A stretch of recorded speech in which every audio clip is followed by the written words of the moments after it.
So thanks everyone for coming out. Today we're going to be talking about creating a digital loonie future through the regulation of stablecoins in Canada. So let's start with this question. What are stablecoins? So stablecoins, broadly defined, are just cryptocurrencies that use some type of mechanism to keep their value equivalent to $1 or $1 Canadian, £1, €1. And they're very popular in the cryptocurrency trading. Traders usually use them to escape the volatility of other crypto assets, what they're famously known for. They're growing increasingly popular for retail payments. So that's buying services online, buying goods, whatever. And so if you're familiar with the whole Libra case, that was kind of the core use case of Libra was for retail payment settlement. So there's a few ways that stable coins maintain this value, and we'll just quickly go over them here. So the first and most popular one is the use of off-chain collateral. So these are tokens that are backed by assets like fiat currency and high-quality liquid assets that are held in a custodial bank account, and they're typically issued by a centralized identity. The next most popular is on-chain collateral stablecoins. So as the name suggests, they're backed by on-chain collateral like Ethereum or Bitcoin, you name it. And they're usually issued by a decentralized entity or a smart contract. So they're difficult to regulate because nobody's really at the steering wheel. And then another very popular design is the use of algorithms to manage the supply of stablecoin in an attempt to keep it pegged to $1. So if demand increases for a stablecoin, the algorithm will increase the supply, and if demand decreases, the algorithm will burn the supply and try to keep it at $1. So of these three, off-chain collateral is like the most popular one by far, and the safest as well. On-chain collateral stablecoins and algorithmic stablecoins have been known to fluctuate more in value and even crash in some circumstances, leading to heavy losses for their holders. So over the past 4 years, we've seen some incredible growth of the stablecoin market capitalizations. In fact, it's 10x'd in just the 2 years since 2020. As you can see, the vast majority of this is thanks to fiat or off-chain backed stablecoins, about $150 billion in market capitalization there. And then algorithmic and on-chain asset-backed stablecoins have been slowly gaining ground until about 2021, which is when DeFi really became something that lots of people in the crypto space were interested in, and started getting heavily used in decentralized finance transactions. So there are a few Canadian dollar stablecoins, but the vast majority, over 99%, are denominated in US dollars. Less than 0.01% are actually denominated in CAD. But there are a few worth mentioning here because we are Canadian. One of the most popular is CAD-C, and this is a standard stablecoin asset, fiat or high quality liquid asset backed stablecoin. There's currently about $6 million in circulation, and it's mainly used as an on and off ramp into crypto markets. So just very standard design. And then VCAD and QCAD are a different story. They're a little bit more interesting. So VCAD is issued by VersaBank, which is a Schedule I chartered bank in Ontario. It's currently in testing phase, hasn't really released broadly, but they're actually classified as digital deposit receipts. So they are stable coins which circulate on a blockchain, but they are claims on deposits at the VersaBank bank. And so what that means is that VersaBank could potentially loan out those deposits to borrowers and earn interest off of that income. And there's some risks that we'll talk about later that are associated with that kind of model. And the kind of the core use case for this is like retail payments online and just for getting Canadian dollars onto decentralized finance platforms. QCAD also issued by VersaBank and another company known as Stablecorp. It's marketed for like wholesale payments and business-to-business settlements. And from what we can see from the on-chain transaction volume, is that it's been very low so far and kind of has stopped around the new year. We haven't seen a ton of traffic while, even though it is kind of being offered as a product right now. So what risks do these stablecoins carry? Broadly, we can kind of divvy them up between like micro risk and macro risk, although it's not a perfect segregation. The first micro risk is consumer welfare. So as I mentioned earlier, pegs have been known to break on these stablecoins, especially those which are backed by crypto assets or stabilized by an algorithm. And so how do we ensure that user funds are properly protected? And how do we ensure that stablecoins, when they're issued by a centralized entity, are properly backed? The next micro risk, like all crypto assets, there's a money laundering and terrorist financing risk. We've got to figure out some way to bring stablecoins into our AML KYC regulatory framework that's overseen by FinTrack, and that's actually not a huge risk, but it's something we need to consider.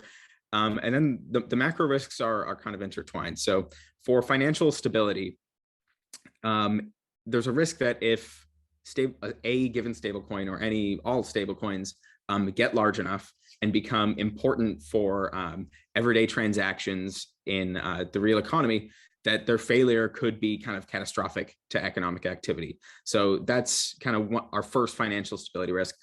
The next one is a little bit more complicated. So stablecoins use what are known as high quality liquid assets to back their outstanding supply of stablecoin.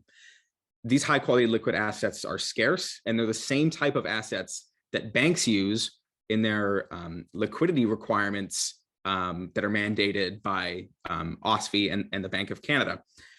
So if we're looking at a situation like VersaBank, where we have stable coins that are out floating around on the blockchain that can be redeemed all at once very quickly, in a situation in which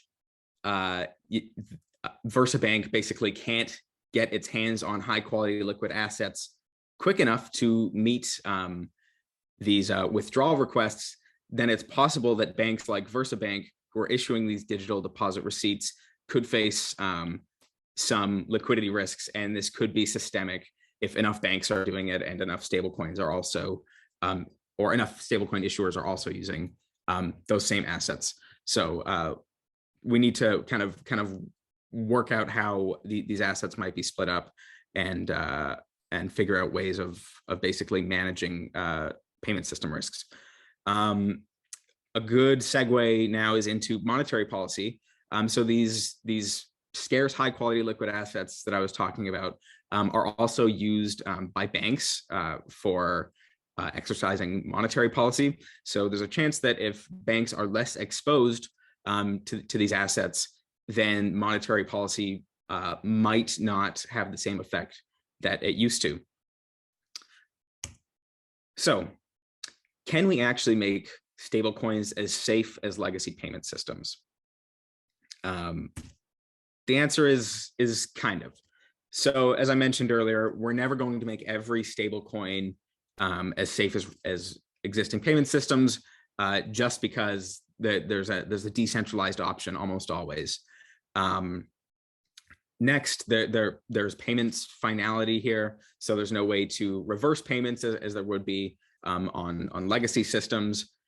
And another question is, do we want a perfect substitute? And my answer would be probably not. Stablecoins kind of have their own use cases and their own benefits, and there's a good argument that they're worth some of these trade-offs. So here are a few options that I've outlined just for dealing with some of these risks. So it's possible that stablecoins could be classified as securities under provincial securities laws. because they are a promise to, give an underlying asset to some third party or some party that's holding the stable coin.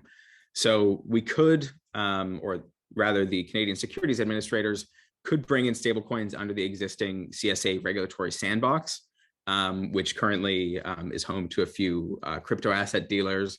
And that would be like kind of a good near-term solution to just bring them into some sort of regulatory bounds and getting eyes on them.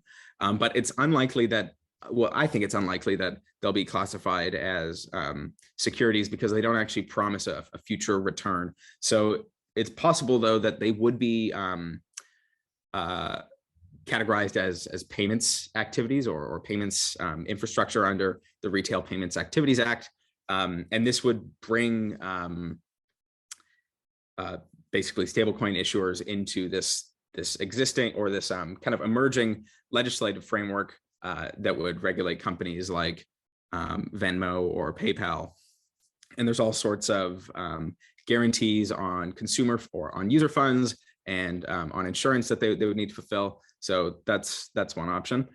And we would be able to do it relatively in the near term. It would be overseen by the Bank of Canada, who's got some experience doing this already. The next option is to use the Payments Clearing and Settlement Act to designate payment systems that become big enough to pose systemic risks as systemically important. And this would subject them to a lot of risk requirements, as well as giving them access to basically liquidity from the Bank of Canada to prevent any sort of catastrophic payments failure scenarios.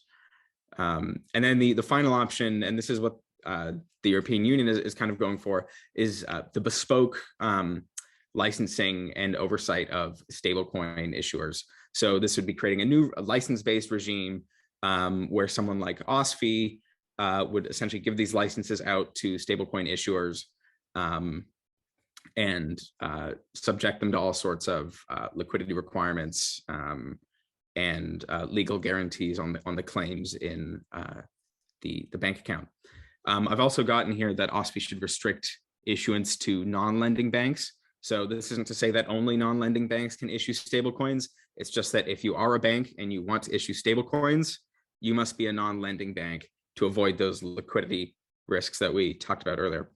But non-banks could also issue stablecoins if they were licensed. So my recommendation here is to go with the Retail Payments Activities Act for now and issue those bank issuance limitations that I was just talking about. So the Retail Payments Activity Act covers most of the bases that we're worried about here. It's got risk management and fund safeguarding requirements that they have to be compliant with in order to register as a retail payment service provider. There is domestic and foreign registration of payment service providers, so they don't need to be based in Canada, which would be the case with something like the CSA regulatory sandbox. And this means that we could basically better monitor that activity for financial stability oversight reasons, as well as surveillance of any sort of illegal activity that's going on. Most of these stablecoins in Canada would likely already be registered with FinTrack, so that's not too big of an issue. And as a part of the Retail Payments Activity Acts, payment service providers are also required to report risk incidents to the bank. So if there's anything kind of crazy that comes up, the bank knows about it quickly, and they can issue new regulations actually to try and deal with some of those risks. So RPA is also quite flexible. Thank you so much. You're just a little bit over 12 minutes, though. I really need to get you to wrap so we can ask you some questions. If that's okay, we can see your recommendations up on the slide. So why don't we transition? I'll give you 30 seconds. Round us out as I transition you, okay? Excellent. Okay, thank you. So as I said, the RPA is quite flexible. The bank can basically issue corrective measures in response to these risk incidents that are reported. and they can always add new regulations as they go. So I would recommend that one regulation the bank should really think about is making sure that issuers are legally obligated to exchange stablecoins for cash, and this would force issuers to create custody arrangements in which the funds that were used to back the supply are essentially untouchable. Excellent. So thanks so much for listening. I'm excited to hear your questions.